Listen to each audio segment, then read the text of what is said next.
नमस्कार, बहुत बहुत स्वागत है आप सभी का आवाज़ इंडिया टीवी के मित्ता संवाद इस कार्यक्रम में। सन 2005 में राइट टू इन्फॉर्मेशन एक्ट यानी आरटीआई का एक्ट पास हुआ था, लेकिन ये एक्ट कहाँ यूज़ होना चाहिए और किस तरह से होना चाहिए, क्या उपयोग होता है इसका, क्या इस बारे में आप जानते हैं?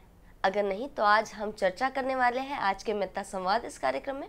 हमारे साथ आज है आनंद पारगांवकर जी, जो कि पिछले 10 सालों से एक आरटीआई एक्टिविस्ट है और ऑथर भी है। महानायक में हर हफ्ते इनका ब्लॉग भी छपता है और साथ ही इनकी 4 किताबें पब्लिश हो चुकी हैं। तो आइए इनसे मुलाकात करते हैं। सर, बहुत बहुत स्वागत है आपका। नमस्ते सर, सबसे पहले तो मैं जानना चाहूँगी कि आप एक्टिविस्ट क्यों बने? राइट टू इन्फॉर्मेशन एक्ट के बारे में काफ़ी कम लोगों को पता है, तो आपने क्यों चुना ये विषय और किस तरह से, किन सिचुएशंस को देखकर आप इस फील्ड में कूदे? ये कानून 12 अक्टूबर 2005 को लागू हुआ और 2005 को लागू होने के बाद जो करप्शन बढ़ रहा है, उस करप्शन को ध्यान में रखते हुए मैंने सोचा एक अखबार निकाला जाए स्पेशल। तलवार नाम का एक मेरा वीकली अखबार था, लेकिन मुझे आरटीआई पर काम करना था, इसलिए मैंने स्वतंत्र माहितीचा अधिकार इस नाम से एक अखबार के लिए मैंने अप्लाई किया और दिल्ली ने मुझे आरएनए नंबर दे दिया और तब से मैं अखबार निकालकर उस विषय पर काम करने लगा। मेरा उद्देश्य ये था कि करप्शन मिटाना, क्योंकि बहुत करप्शन बढ़ रहा है। अगर आप रेशनिंग ऑफिस में जाएंगे तो वहाँ करप्शन है, अगर आपको कोई फाइल पास करानी है तो वहाँ पैसे देने के बाद ही वो फाइल पास होती है। मतलब चपरासी से लेकर मंत्री तक सबकी मिली भगत है, सब इसमें मिले हैं। इसलिए मैंने ये अखबार निकालकर उस अखबार के माध्यम से आरटीआई कानून लोगों को समझाना और करप्शन ओपन करके गवर्नमेंट को दिखाना कि ऐसा ऐसा करप्शन यहाँ हो रहा है। आपको कब रियलाइज़ हुआ कि करप्शन नाम की ऐसी चीज़ होती है, ये बहुत गंभीर समस्या है और फिर मुझे इस पर काम करना चाहिए? ये इनिशिएटिव जो आपने लिया, ये कब रियलाइज़ हुआ आपको?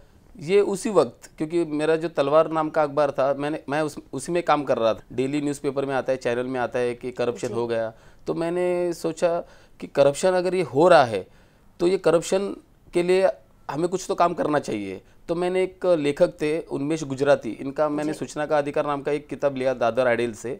वो पढ़ने के बाद मैं पूरी तरह चार्ज हो गया। तो तब ठान ली कि नहीं, अब इस सब्जेक्ट पर स्पेशल काम करना है और आरटीआई एक्टिविस्ट होकर ये करप्शन जो करते हैं उन्हें पूरी तरह नेस्तनाबूद करना है। बिल्कुल, यानी उस किताब से आपको इंस्पिरेशन मिला और आपका फोकस क्लियर हो गया करप्शन की ओर।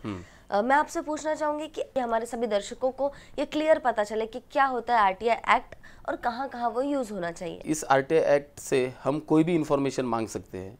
अगर हमें रेशनिंग मिल रहा है तो रेशनिंग कितना मिलता है, अगर हमें सीमेंट कंक्रीट रास्ते का अगर काम चालू है तो वो इंफॉर्मेशन हम मांग कर उसमें का करप्शन ओपन कर सकते हैं। ग्राम विकास निधि, दलित निधि, जो गाँव में दलित निधि का जो यूज़ होता है, उस दलित निधि में बहुत करप्शन होता है। दलित निधि मिलता है लेकिन वो दलित निधि डाइवर्ट होता है, दलित समाज में उसका वापर नहीं होता है। तो इसलिए अब कुछ भी इंफॉर्मेशन मांग सकते हैं। तो आरटीआई कैसे यूज़ करते हैं ये किसी को पता नहीं है। अभी भी 10 साल हो गए आरटीआई कानून लागू होने के बाद भी जो गांव के लोग हैं उन्हें आरटीआई के बारे में पता नहीं है। वो खुद ग्राम पंचायत में जाते हैं लेकिन ग्राम पंचायत वाले उनको बताते नहीं, सरपंच बताता नहीं है। तो इसी तरह मैंने सोचा कि इस अखबार के माध्यम से हम लोगों को गांव-गांव तक ये आरटीआई कानून पहुंचाए और लोग उसका यूज़ करें और अपनी जो समस्या है उसका हल निकाले। छोटी सी छोटी चीज भी हम आरटीआई के थ्रू पता कर सकते हैं। जी हाँ, कोई भी इंफॉर्मेशन आप आरटीआई से निकाल सकते हैं। जी, तो ये इसका तरीका क्या होना चाहिए? किस तरह से आरटीआई के लिए अप्लाई करना चाहिए या फाइल करना चाहिए आरटीआई? आरटीआई के लिए नमूना अ होता है, फर्स्ट एप्लीकेशन होता है।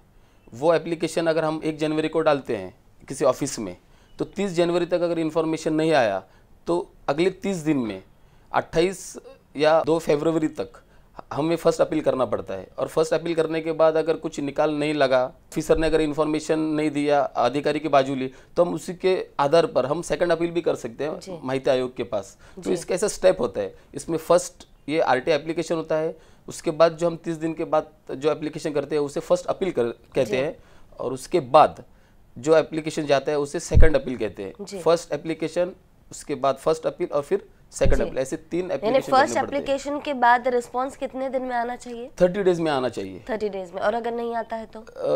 फिलहाल तो क्या हुआ है, अभी आरटीआई बढ़ रहा है, कोई भी बच्चा भी आरटीआई डाल सकता है, लेकिन इन्फॉर्मेशन ऑफिसर क्या करता है, अगर उसमें कुछ करप्शन है तो वो कहता है कि इन्फॉर्मेशन मतलब वो ठान लेता है कि हमें अगर इन्फॉर्मेशन हम ये देंगे नहीं, अगर हम ये इन्फॉर्मेशन देते हैं तो हमारा करप्शन ओपन हो जाएगा। तो ज़्यादा से ज़्यादा जो ऑफिसर होते हैं वो इन्फॉर्मेशन देते नहीं है, वो छुपाने की कोशिश करते हैं। क्योंकि अगर इन्फॉर्मेशन अगर हम देते हैं तो सामने वाला क्या करेगा, शायद हमारी नौकरी जा सकते हैं, हम जेल में जा सकते हैं, इसकी डर उनके दिल में सताते रहता है। तो इसलिए वो क्या करते हैं, वो इन्फॉर्मेशन का जवाब तो देते हैं लेकिन उसमें लिखते हैं कि आपका इन्फॉर्मेशन बहुत बड़ा है, आप आइए इंस्पेक्शन करने के लिए आइए। क्लियर डेटा नहीं देते। जी हाँ, वो क्लियर डेटा नहीं देते, फिर सिर्फ घुमाने का काम करते हैं। तो उसके बाद सेकंड अपील का क्या काम होता है? अगर इंफॉर्मेशन ऑफिसर ने कुछ गलत आंसर दिया, वो हमें कैसे पता चलेगा कि उन्होंने जो दिया है, जो प्रोवाइड किया है, वो सही है या गलत? ये किस बेस पर हम परख सकते हैं? अगर वो information officer total pages, total amount और 30 दिन के अंदर अगर इंफॉर्मेशन देता है लेटर भेजकर, तो वो सही है। लेकिन अगर उसमें उसने कहा कि 2 रुपया भर के आप इंफॉर्मेशन ले लो, तो ये गलत है। 2 रुपया भर के नहीं, टोटल पेजेस, टोटल अमाउंट उसमें लिखना जरूरी है जी। तो इस तरह से हम देख सकते हैं। अगर इसका कोई चार्ज नहीं है? नहीं, फर्स्ट एप्लीकेशन अगर हम करते हैं तो उसके ऊपर 10 रुपये का टिकट लगाना चाहिए, कोर्ट टिकट। और फर्स्ट अपील के लिए सेकंड जो अपील हम करते हैं फर्स्ट अपील, उसके लिए 20 रुपीज़ का, और थर्ड के लिए भी 20 रुपीज़ का, ऐसे चार्जेस है। यानी इतना मतलब मामूली चार्जेस है, मामूली चार्जेस। कोई कॉमन पर्सन भी हो, जो भी आम नागरिक है, वो कर सकता है। ये एक बात पूछनी थी आपसे, जैसे कि आपने अभी बताया था कि कोई भी आरटीआई फाइल कर सकता है, वो जरूरी नहीं कि कोई बड़ा अफसर हो, नहीं, कोई छोटा बच्चा भी कर सकता है। तो आरटीआई किसने फाइल किया है, ये देखकर क्या कभी ऐसा इम्प्रेशन पड़ता है जवाब देने वाले को? हाँ, क्या होता है, अभी बम्बई में, महाराष्ट्र में फेमस आरटीआई एक्टिविस्ट है, जो क्या करते हैं, वो आरटीआई जब डालते हैं तो आरटीआई डालने के बाद वो ओपन कर देते हैं, मीडिया में आ जाता है। तो इसलिए जब कोई एप्लीकेशन जाता है तो अरे ये इसका आरटीआई, इससे जवाब नहीं देना चाहिए। तो इस तरह से अभी मैंने एक बीच में आरटीआई डाला था, तो मुझे डायरेक्ट उन्होंने एक लेटर लिखा था, महाड़ा ऑफिसर ने, नाम मैं भूल गया उसका। तो उन्होंने लिखा था कि आनंद पारगावकर, आप स्वतंत्र माहितीचा अधिकार इस अखबार के एडिटर है, अगर आपको हमने इन्फॉर्मेशन दी तो आप वो अखबार में छापते हैं, इसलिए हम आपको दे नहीं सकते। तो इस तरह के जवाब होते हैं, बहुत ही अलग अलग से जवाब है। लेकिन इसके बाद तो और ज्यादा हम लीगली उनके ऊपर ब्लेम कर सकते हैं ना? हाँ, मतलब वो मुसीबत में पड़ जाएंगे ना अगर उन्होंने इसका जवाब नहीं दिया तो। मुसीबत में आते हैं जब वो इन्फॉर्मेशन कमिश्नर के पास जाते हैं जी, तब तो वहाँ उनको 250 रुपया पर डे फाइन है जी। जो कम से कम 25,000 तक है उनके ऊपर। सर, यहाँ पर आपको मैं रोकना चाहूंगी, हम यहाँ पर एक ब्रेक लेते हैं, इसी विषय को हम आगे भी बात करेंगे और साथ ही आरटीआई की कुछ सक्सेस स्टोरीज के बारे में भी बात करेंगे। जो आरटीआई एक्टिविस्ट है, फेमस आरटीआई एक्टिविस्ट है, उन्हीं को भी गुमराह करते हैं। मुझे तो हर वक्त गुमराह करते हैं। उन्हें पता है आनंद पारगावकर का एप्लीकेशन आया तो इसे आंसर देना जरूरी नहीं है, क्योंकि अगर इसे आंसर दिया तो ये पब्लिश करता है, मीडिया के पास जाता है, इसलिए वो ज़्यादा से ज़्यादा एप्लीकेशन को डरते नहीं है, इस नाम को डरते हैं।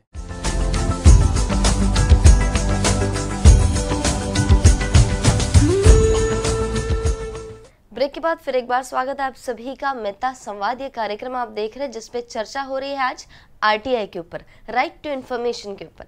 सर, जैसे कि हम बात कर रहे थे कि किस तरह से मुसीबत में पड़ जाते हैं अगर आरटीआई का 30 दिनों के अंदर उन्होंने जवाब नहीं दिया। ये ऐसा होता है कि आरटीआई का 30 दिन में जवाब देना ज़रूरी है। जब कोई करप्शन करते हैं तो वो दिखाते नहीं है कि हमने करप्शन किया है, लेकिन ये करप्शन कैसे ओपन हो सकता है, तो उसके लिए आरटीआई डालना ज़रूरी है। अगर किसी रोड का काम चालू है तो हम अगर आरटीआई डालते हैं तो वो लोग पहले टेंशन में आते हैं, अरे ये आरटीआई आया है, अब इसका क्या जवाब देना है। तो वो कभी जवाब देते नहीं हैं, कभी जवाब देना है तो वो उसमें इंफॉर्मेशन पूरी देते नहीं है। आप इंस्पेक्शन के लिए आइए, जो इंस्पेक्शन का अगर एप्लीकेशन है तो इंस्पेक्शन में हम जा सकते हैं, लेकिन इंस्पेक्शन का अगर एप्लीकेशन नहीं है तो इंस्पेक्शन में जाना ज़रूरी नहीं है जी।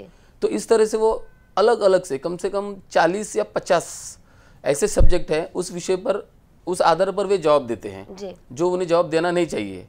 तो अगर ऐसा कुछ गलत जवाब दे रहा है तो कोई भी जो एप्लीकेशन डालता है वो फर्स्ट अपील में जाना ज़रूरी है, क्योंकि ये लोग, इनकी आदत है कि उस सब्जेक्ट से हम कैसे भागे और कैसे निकले। तो ये फर्स्ट टाइम में स्टार्टिंग में देखते हैं कि ये एप्लीकेशन आया है, हम इसे जवाब देना है या नहीं, उसके बाद वो वहाँ से भागने का काम करते हैं। जैसे आपने बताया कि अगर कोई बड़े आरटीआई एक्टिविस्ट हो जिनको जानते हैं ऑलरेडी, तो उनके वक्त वो थोड़े घबरा सकते हैं। जी हाँ। लेकिन अगर सपोज किसी बच्चे ने आरटीआई फाइल किया तो क्या इंप्रेशन पड़ेगा, किस तरह से वो उस बच्चे को गुमराह करने की कोशिश कर सकते हैं? बच्चे को कुछ मालूम नहीं होता आरटीआई एक्ट क्या है। जो पढ़े लिखे हैं बच्चे तो उनकी तो शुरुआत होती है। क्योंकि सालों पहले एक केस हमने न्यूज़पेपर में पढ़ा था कि कुछ 8वीं कक्षा की एक लड़की ने आरटीआई फाइल किया था कि महात्मा गांधी इनको कब से वो फादर ऑफ द नेशन बने, इस तरह का, और वो स्टोरी न्यूज़पेपर में हमने पढ़ी थी। तो क्या ऐसे वक्त में वो गुमराह करने की कोशिश नहीं करते? नहीं, गुमराह तो सभी को करते हैं। अच्छा, बड़े बड़े लोग जो आरटीआई एक्टिविस्ट है, फेमस आरटीआई एक्टिविस्ट है, उन्हीं को भी गुमराह करते हैं। मुझे तो हर वक्त गुमराह करते हैं। उन्हें पता है आनंद पारगांवकर का एप्लीकेशन आया तो इसे आंसर देना जरूरी नहीं है, तो अगर इसे आंसर दिया तो ये पब्लिश करता है, ये मीडिया के पास जाता है, इसलिए वो ज़्यादा से ज़्यादा एप्लीकेशन को डरते नहीं है, इस नाम को डरते हैं। जी सर, आपने फाइन के बारे में बताया था कि अगर उन्होंने प्रॉपर इन्फॉर्मेशन प्रॉपर टाइम के अंदर नहीं दिया तो जो फाइन होता है वो कितना आपने बताया था? वो पर डे 250 रुपया होता है, और ज्यादा से ज्यादा मतलब 30 डेज के बाद? नहीं, अगर हाँ, वो इन्फॉर्मेशन जो कमिश्नर होता है वो दिखता है, मतलब पर डे 250 रुपया, ऐसे कम से कम 25,000 रुपये तक वो फाइन होता है। जब तक आंसर भेजते नहीं तब तक? हाँ, वो इन्फॉर्मेशन कमिश्नर देखते हैं कि फाइन किस तरह, हमें 200 देना है, 250 देना है, 2000 देना है, और उसके बाद दंडात्मक कार्रवाई, उस ऑफिसर को फाइन भी लग सकती है, शिस्तभंग की कार्रवाई भी हो सकती है। अगर एप्लीकेंट कहता है कि मुझे नुकसान भरपाई दो, तो इन्फॉर्मेशन कमिश्नर एप्लीकेंट को नुकसान भरपाई भी देता है। जी सर, हम कुछ सक्सेस स्टोरीज के बारे में बात करेंगे, जैसे कि आपने दलित महिलाओं पर होने वाले रेप का जो आंकड़ा मांगा था, उसके बारे में आपने जो स्टडी किया, जो आपको रिपोर्ट तैयार हुआ आपका आरटीआई के बाद, उस बारे में हम कुछ सुनना चाहेंगे। किस तरह से आपने वो किया था और क्या डेटा आपको मिला उसके बाद? मैंने एक एप्लीकेशन डाला था कि महाराष्ट्र, मतलब मराठी में एप्लीकेशन था कि महाराष्ट्र में जितने भी दलित महिलाओं पर अत्याचार हुए हैं उसकी मैंने इन्फॉर्मेशन मांगी थी। मतलब महाराष्ट्र पुलिस ने दलित महिलाओं पर किए हुए बलात्कार की टोटल मांगी थी। पुलिस ने किए? जी हाँ। तो वो इन्फॉर्मेशन जब मुझे मिली तो मुझे भी धक्का लगा कि पुलिस बलात्कार करते हैं। तो ये इन्फॉर्मेशन मांगने पर मैंने ये इन्फॉर्मेशन, जो महानायक डेली न्यूज़पेपर है उसमें मैंने एक आर्टिकल लिखा था उस पर, बाद में मैंने मेरे अखबार में भी पब्लिश की, और कुछ 1-2 जगह भी मैंने वो पब्लिश की थी। तो इस तरह की मैंने इन्फॉर्मेशन मांग कर मैंने लोगों को बताया था कि देखिए, महाराष्ट्र में जो पुलिस होती है वो पुलिस लोगों का प्रोटेक्शन करना तो दूर, कुछ लोग ऐसे पुलिस वाले हैं जो दलित महिलाओं पर बलात्कार करते हैं, रक्षक ही भक्षक हो, रक्षक ही भक्षक। और आगे मैंने ये भी इन्फॉर्मेशन मांगी थी कि मुस्लिम महिलाओं पर पुलिस ने किए हुए बलात्कार की आंकड़ेवारी, तो उन्होंने वो भी टोटल मुझे दी थी। आपका टारगेट पुलिस के ऊपर था? नहीं, मतलब मैं एप्लीकेशन आप 1 बाय 1 ऐसे टारगेट करके चलते हैं? नहीं, टारगेट करके नहीं चलता हूँ मैं मेरा काम है कि मेरे अखबार में न्यूज़ कैसे मिले, तो मुझे आरटीआई डालना जरूरी है। अगर मैं आरटीआई डालूंगा तो मेरे अखबार में ये तो अलग अलग विषय आप लेते हैं ना? हाँ, अलग अलग विषय लेते हैं। ऐसे अब तक 10 सालों में कितने विषयों को आपने देखा होगा और क्या रिजल्ट्स हैं उनके? मैंने बहुत विषय देखे। मेरे वजह से कुछ बिल्डर को 70 से 80 लाख रुपए फाइन गिरे।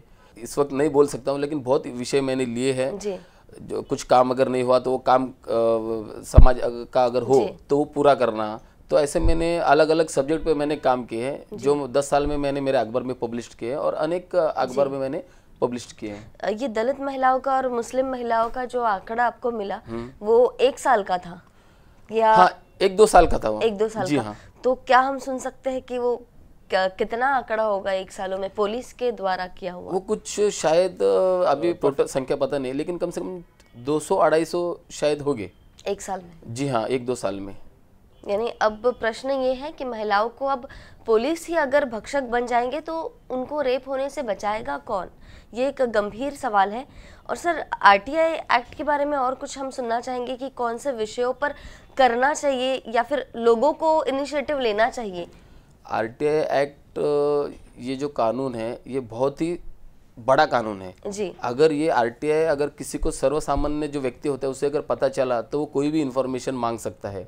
आरटीआई में इंफॉर्मेशन मांगते वक्त आपको जो भी इंफॉर्मेशन चाहिए वो आप एप्लीकेशन करके मांग सकते हैं। ये कहाँ पर ये लागू हो सकता है? पहले महाराष्ट्र में महाराष्ट्र माहितीचा अधिकार अधिनियम 2002 जो कानून था वो पूरे महाराष्ट्र में लागू था, लेकिन जब कुछ और राज्यों में भी वो लागू था, अलग अलग राज्य ने उसकी वो कानून बनाया था। लेकिन जब सेंट्रल गवर्नमेंट ने 12 अक्टूबर 2005 को जब कानून लगाया तो जो इतर जो स्टेट थे वहाँ जो कानून थे वो रद्द किए गए और सेंट्रल गवर्नमेंट ने एक ही कानून लगाया जो जिसे 12 अक्टूबर 2005 को लागू किया गया। तो अभी पूरे भारत में, पूरे सेंट्रल गवर्नमेंट में सब जगह लागू। हाँ, लेकिन जम्मू कश्मीर को दफ्तर में, हाँ नहीं, किसी भी दफ्तर में, लेकिन जम्मू कश्मीर में वो कानून लागू नहीं है जी, वहाँ आरटीआई एक्ट नहीं है। ओके, तो ये सिर्फ हम गवर्नमेंट इंस्टीट्यूट्स या गवर्नमेंट ऑफिसेस हैं वहाँ पर यूज कर सकते हैं क्या? प्राइवेट इंस्टीट्यूट्स में हम ये कर सकते हैं? प्राइवेट में नहीं यूज कर सकते, गवर्नमेंट में यूज कर सकते हैं, क्योंकि गवर्नमेंट में तो ज़्यादा भ्रष्टाचार है। मैं तो लोगों को अपील करूंगा कि आप गवर्नमेंट में ये आरटीआई एप्लीकेशन करके भ्रष्टाचार ओपन करें और भ्रष्टाचार मुक्त भारत करें। जी बिल्कुल। यहाँ पर हम एक ब्रेक लेंगे। क्या आरटीआई एक्ट का कोई मिसयूज हो सकता है, इस पर हम चर्चा करेंगे। और साथ ही सर की एक नई किताब आने वाली है मराठी में जिसका नाम है कसा उघडा पाडायचा भ्रष्टाचार, इसके ऊपर भी हम बात करेंगे। तो ये किताब बहुत ही एक अलग सी किताब है और शायद ये एक ही किताब होगी भारत में जो अभी 1 तारीख को पब्लिश हो रही है। जी, यानी काफ़ी कुछ है ऐसा इस किताब में जो सिखा के जाएगा, तो ज़रूर हम चाहेंगे कि आप वो किताब ज़रूर पढ़िए।